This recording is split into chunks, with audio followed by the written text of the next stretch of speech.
क्या आप भी रोजाना यूपीआई से पेमेंट करते हैं? तो ये खबर आपके लिए बहुत जरूरी है। 1 अगस्त 2025 से यूपीआई सिस्टम में बड़े बदलाव होने जा रहे हैं। अब बैलेंस चेक की लिमिट तय कर दी गई है। ऑटो पे सिर्फ कुछ खास टाइम पर होंगे और फेल पेमेंट्स के स्टेटस भी सीमित बार ही देखे जा सकेंगे। इतना ही नहीं, अब इंटरनेशनल पेमेंट भी यूपीआई से हो सकेंगे और चार्जबैक नियम भी बदल दिए गए हैं। अगर आप भी फोन से पेमेंट करते हैं तो इस वीडियो को पूरा जरूर देखें।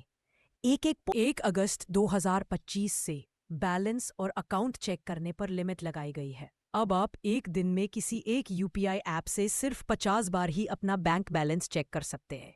साथ ही मोबाइल नंबर से लिंक बैंक अकाउंट्स को देखने की सीमा भी तय कर दी गई है। एक ऐप से केवल 25 बार ही आप देख सकते हैं कि कौन से बैंक अकाउंट्स लिंक है। इसका उद्देश्य है यूपीआई सिस्टम पर अनावश्यक लोड को कम करना और सर्वर डाउन जैसी समस्याओं से बचाव। ऑटो पे ट्रांजैक्शन अब फिक्स टाइम स्लॉट में ही होंगे। यूपीआई से होने वाले ऑटोमेटिक पेमेंट्स अब दिन भर किसी भी समय नहीं हो सकेंगे।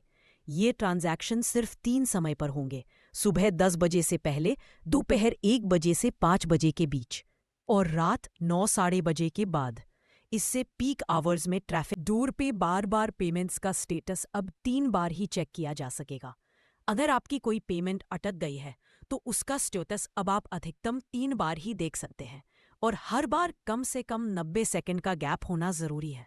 अगर कोई ट्रांजैक्शन यूपीआई सिस्टम तक पहुंचता ही नहीं तो उसे खुद ब खुद फेल्ड मार्क कर दिया जाएगा। बैंक और ऐप अब 45 से 60 सेकंड के अंदर पेंडिंग ट्रांजैक्शन की स्थिति की जांच कर सकेंगे। अब एपीआई का रिस्पॉन्स टाइम और तेज हो गया है। जून 2025 से सभी यूपीआई ट्रांजैक्शन और पेमेंट रिक्वेस्ट का जवाब सिर्फ 15 सेकंड में मिलेगा। अगर आप स्टेटस चेक कर रहे हैं या रिवर्सल की कोशिश कर रहे हैं तो उसका जवाब सिर्फ 10 सेकंड में आ जाएगा। इससे यूजर एक्सपीरियंस बहुत स्मूथ हो जाएगा। अब रिसीवर का असली नाम दिखेगा। जब आप किसी को पैसे भेजेंगे तो पेमेंट कंफर्म करने से पहले आपको उस व्यक्ति का बैंक में रजिस्टर्ड नाम दिखाई देगा। कोई भी ऐप अब रिसीवर का नाम एडिट करने की सुविधा नहीं देगा। इसका मकसद है फ्रॉड से बचाव, जिससे आप गलत व्यक्ति को पैसे ना भेज दें। चार्जबैक नियम भी बदले गए हैं। अब आप 30 दिनों में अधिकतम 10 बार ही चार्जबैक की रिक्वेस्ट कर सकते हैं। किसी एक ही व्यक्ति के लिए ये सीमा 5 बार है। साथ ही अगर कोई रिफंड सच में सही कारण से है तो बैंक उसे सीधे प्रोसेस कर सकते हैं। इससे पैसा जल्दी। दूसरी, यूपीआई पर कोई एमडीआर नहीं लगेगा। एमडीआर यानी मर्चेंट डिस्काउंट रेट वो फीस होती है जो व्यापारी को देनी पड़ती है। यूपीआई पर यह पूरी तरह से खत्म कर दी गई है, जिसका मतलब यह है कि ना ग्राहक को और ना व्यापारी को कोई एक्स्ट्रा चार्ज देना होगा। यूपीआई ट्रांजैक्शन अब भी फ्री रहेगा। यूपीआई अब इंटरनेशनल हो रहा है।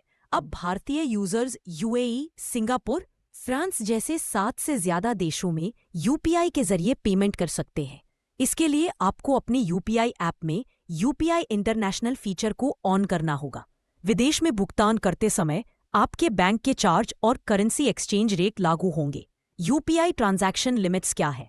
अधिकतर ट्रांजैक्शनों की दैनिक सीमा 1 लाख है, लेकिन कुछ कैटेगरीज में ये लिमिट ज्यादा है, जैसे शिक्षा शुल्क, हॉस्पिटल पेमेंट और सरकारी सेवाओं के लिए ये लिमिट 5 लाख तक हो सकती है। इंश्योरेंस और क्रेडिट कार्ड बिल्स के लिए 2 लाख तक की अनुमति है। एक दिन में आप अधिकतम 20 P2P यानी पर्सन टू पर्सन ट्रांजैक्शन कर सकते हैं।